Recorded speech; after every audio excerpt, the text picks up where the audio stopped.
Sandra Santiago y hoy voy a hablar del puente de Brooklyn, the Brooklyn Bridge. Antes de hablar del puente de Brooklyn es importante conocer un poco de la historia de Brooklyn. El pueblo de Brooklyn fue establecido en 1636 por colonizadores holandeses y se llamaba al inicio Broekelen, que en holandés significa tierra rota. Era una comunidad rural, la renta era barata y para trabajar sus residentes tenían que cruzar el río Este a Nueva York, donde estaba el centro de comercio y negocios. En los 1700 Nueva York prospera como colonia y en Brooklyn los botes remos se usan para cruzar el río Este a Nueva York. La mayoría de los habitantes son ingleses. El fuerte de la economía en Brooklyn son las granjas, las cuales exportan comida a las islas West Indies para los esclavos que trabajan cosechando caña. Brooklyn es ocupado por soldados ingleses en la Guerra Revolucionaria de 1776 hasta que ésta se termina en el año 1883. El primer censo de Estados Unidos arroja que en el año 1790 hay 4.549 habitantes en Brooklyn. Podemos ver unas fotografías, unas imágenes de lo que era el pueblo de Brooklyn cuando fue establecido. Y la otra es de la Guerra Revolucionaria, donde George Washington se ve ahí salvando su army en Brooklyn, justo. Brooklyn 1800. En los 1800 hay una expansión industrial y económica. Mecánicos, comerciantes y manufactureros llegan al pueblo de Brooklyn creciente. En 1814 se lleva a cabo el primer viaje de un bote de vapor entre Nueva York, que salía de Wall Street, y Brooklyn y llegaba a Fulton Street. Entre los años 1840 y 1845, la población de Brooklyn alcanza los 80.000 habitantes. En 1860, la expansión posiciona a Brooklyn en la tercera ciudad más grande de los Estados Unidos. 40% de los trabajadores de Brooklyn trabajan en Nueva York, ahora llamada Manhattan. En 1834, Brooklyn se convierte en ciudad, anexa a Williamsburg en 1854. En 1898 se consolida a la ciudad del Gran Nueva York. Y en 1892 se fundó la primera librería pública en Brooklyn antes que se fundara la de Nueva York y Queens. El puente de Brooklyn. John Augustus Roebling emigró a los Estados Unidos de Alemania en el año 1831. Con su educación y experiencia en ingeniería desarrolló su gran invento, un cable de alambre robusto que era una mejor alternativa de la cuerda de cáñamo de uso industrial. Roebling probó su invento en acueductos y de suspensión y estableció su factoría y empresa en Trenton, Nueva Jersey.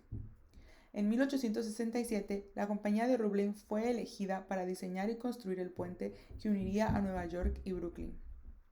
En 1869, a un mes de empezar el proyecto, John Roebling sufre un accidente. Un ferry choca contra su pie y muere 3 semanas después de tétano. Es su hijo Colonel Washington Augustus Roebling quien continúa a cargo de la creación del puente.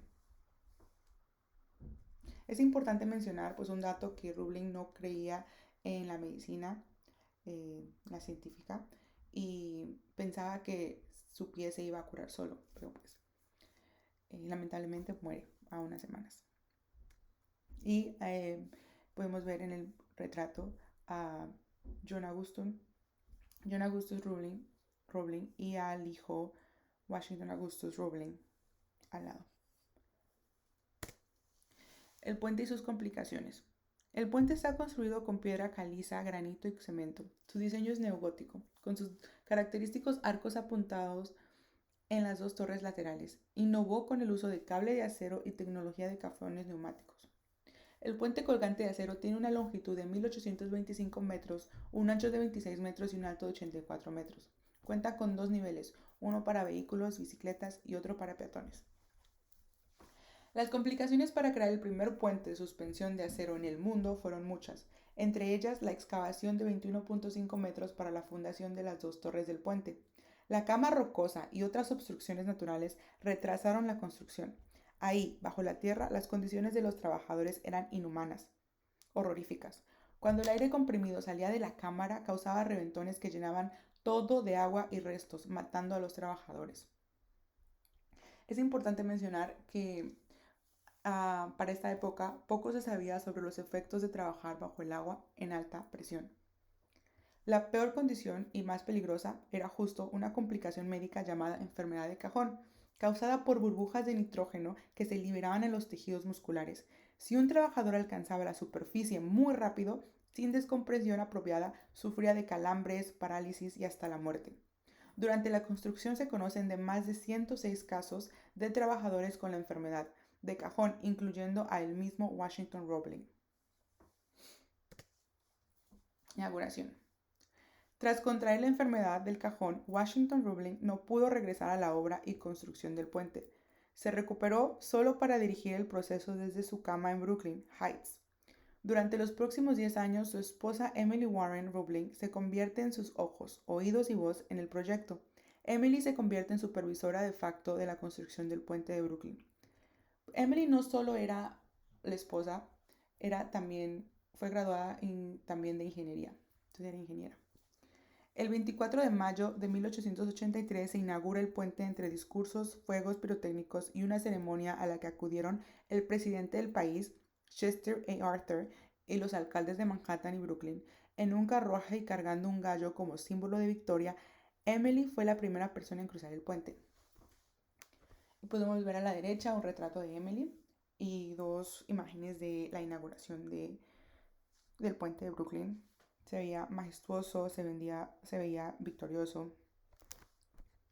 Entonces, ahí estamos. The Greater New York, 1898. En mayo de 1897 se firma la ley que crea la municipalidad de la ciudad del Gran Nueva York. Los argumentos eran claros. El éxito económico de Manhattan o Nueva York significaba el éxito de Brooklyn. Manhattan, hambriento de espacio, cruzaba a Brooklyn en busca de casas, factorías y almacenamiento.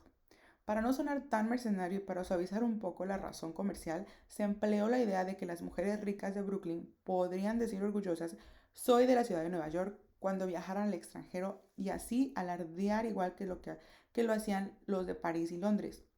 Una ciudad de Nueva York se creía que tendría una población más grande, un tamaño más grande y un poder municipal tan grande o más que el de Londres o París.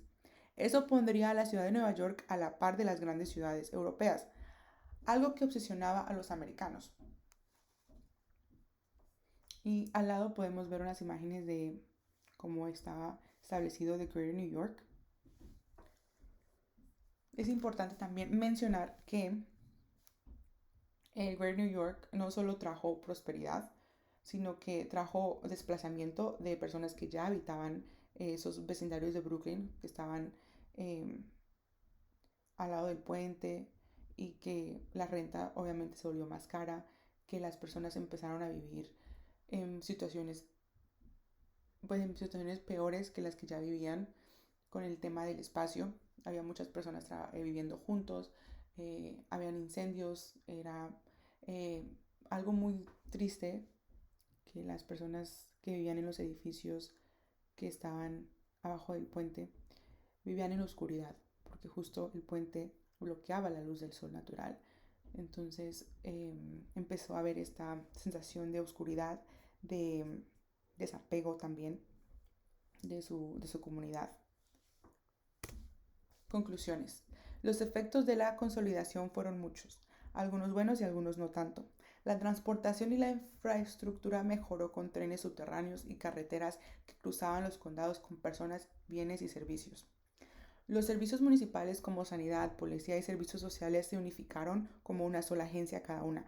Un gobierno central reemplazó a los gobiernos locales, supuestamente para el bien de todos, pero realmente priorizaban a Manhattan y los residentes de Brooklyn siempre estaban en segundo plano. Es una queja que sigue hasta el día de hoy. Bueno, tras impulsar la modernización de la ciudad del Gran Nueva York, el puente de Brooklyn hoy es un testamento del ingenio americano de sobresalir a pesar de todas las adversidades y el trabajo duro. Bueno, espero que haya sido muy valiosa mi presentación. Muchas gracias a todos.